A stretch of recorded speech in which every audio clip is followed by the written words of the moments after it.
Click and subscribe to my channel Just Adventure DIY. Good morning mga ka-adventurer. So ito po, may bago po tayong bili na dashcam Lenovo.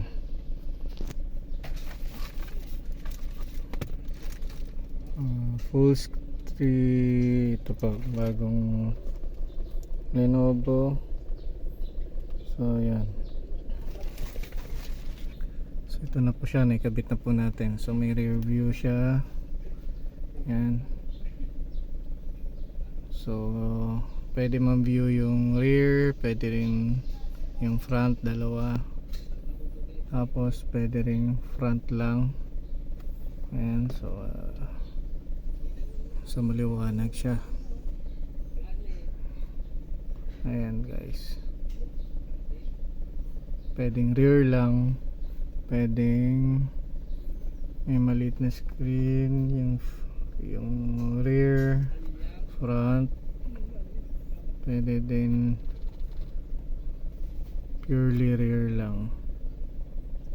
Yan guys, so clear siya.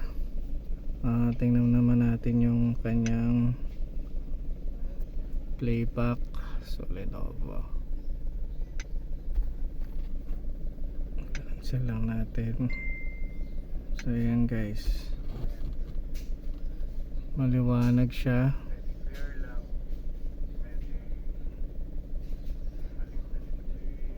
So pati yung voice recording na nare-record niya. Issue lang is hindi niya nasa-save yung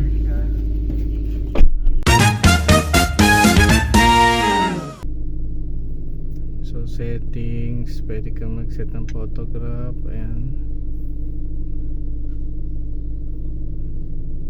photo mo na lang siguro.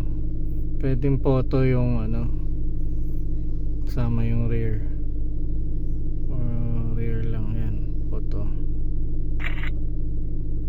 Pag recording ng video hindi siya obra, so pwede lang siya sa photo. Car DVR lang para mag auto siya,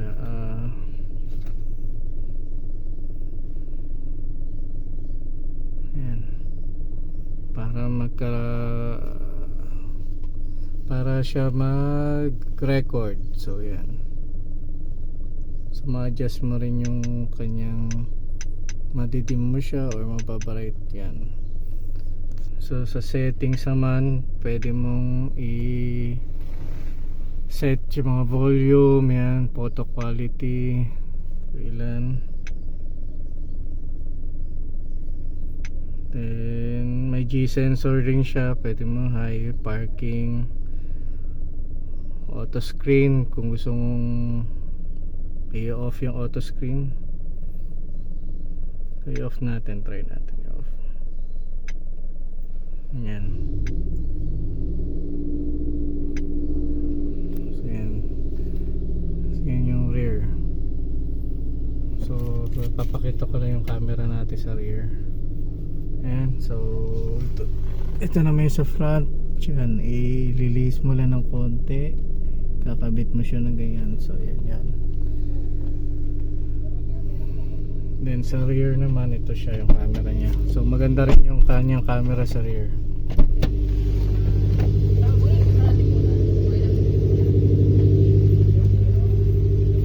Itong camera niya sa rear. So yan yung camera niya. So hindi siya katulad ng ordinary. So Lenovo rin siya na camera. So ayan, may tatak siyang Lenovo, papansin niya. Meron siyang Lenovo na sa camera. Ito yung ordinary, yan, papansin niyo. So ito, high definition din siya. So kahit nakababa tong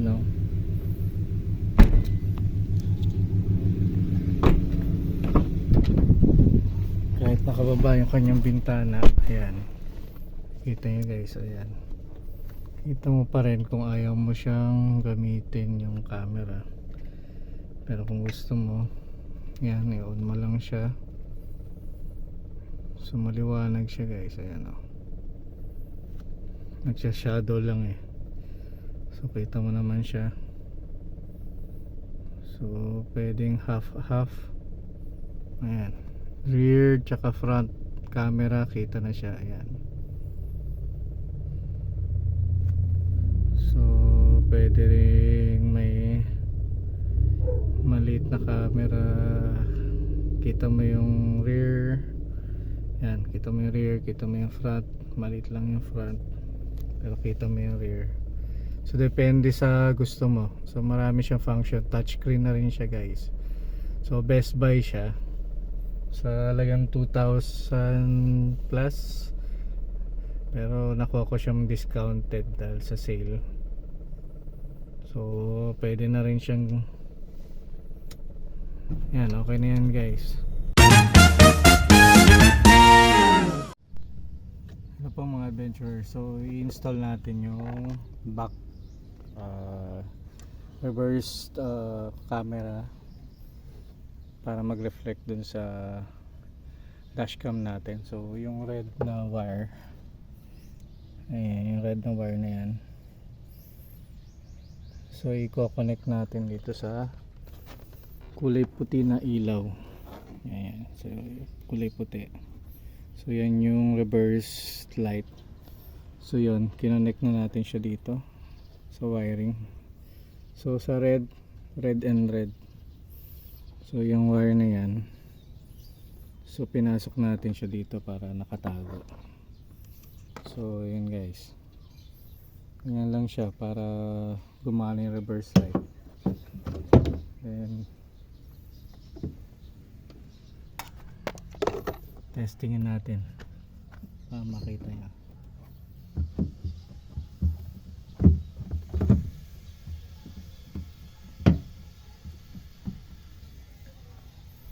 So testingin natin siya. Gumagana yung reverse light.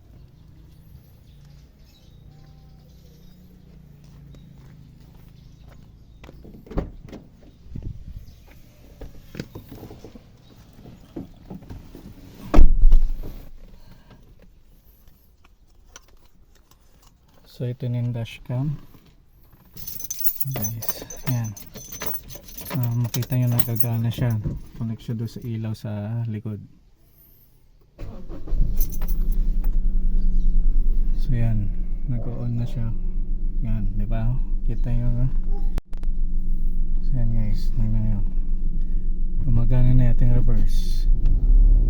So yun, may yung ilaw na ayan o, iba't ibang kulay. So gumagana na siya yung reverse natin.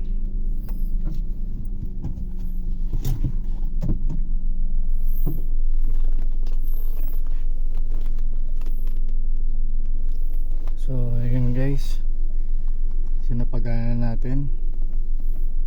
Tapos tong camera natin, yan, pansinin yung playback.